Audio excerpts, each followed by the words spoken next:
gamers! Lord Stormsong is one of the more challenging boss fights. Before you even encounter him, you have a choice of 3 archways to enter through. Best not to take the middle one. Let's just see that train wreck again in slow motion. Don't be like me. Ugh, me tank, me tough plate wearing warrior. Pull all mobs, hold aggro. Hey, where's my heals?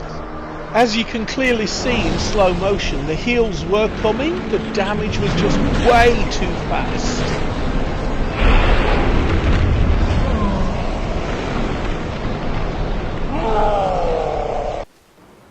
Enter through the small arch, for large is the arch that leads to death, and many enter through it.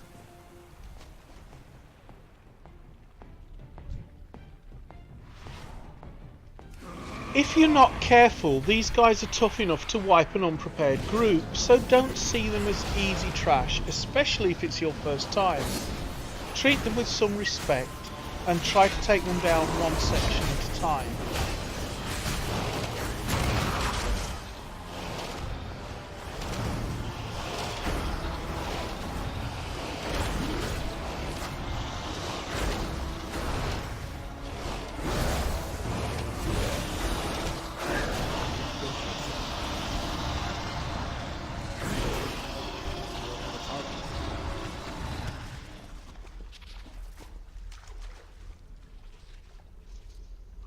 Tanks, let's be nice to our healer and make the damage we take a little more manageable. By entering the left or right first, we can leave the other section alone, effectively halving the damage the healer has to heal through. It might take a little longer to clear the room, but unless you're very sure of yourself and your group, it's better to be a little cautious and clear the room safely than to have to run all the way back.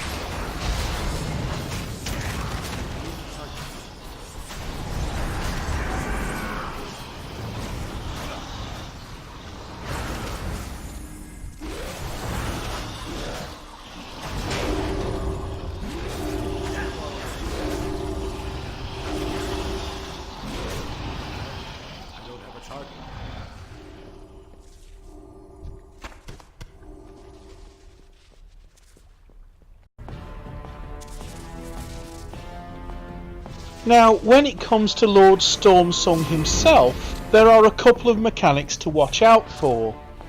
He will at some point summon an Awoken Void with his Waken the Void spell, which is an uninterruptible cast. The Awoken Voids will fixate on a random member of the group and can't be tanked. Whoever has the Awoken Void fixated on him should simply try to stay out of its way. If it reaches a player, any player, it will explode, stunning that player and taking about 10% of their health off them.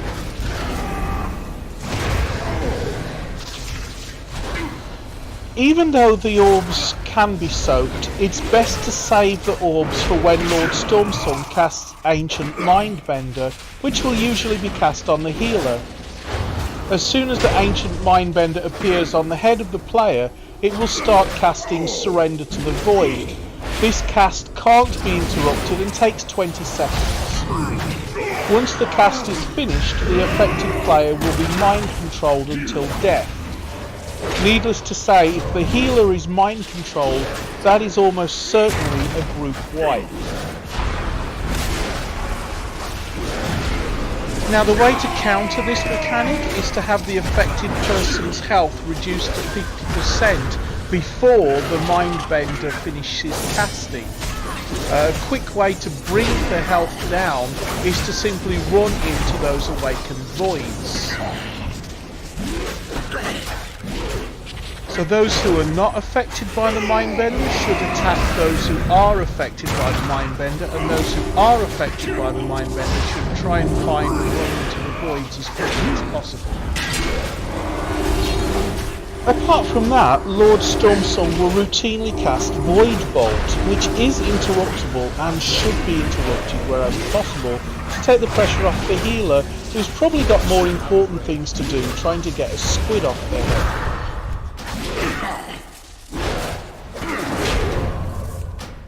And that pretty much wraps it up for this boss. Run away from big round blobs unless you have a squid on your head, in which case run into them.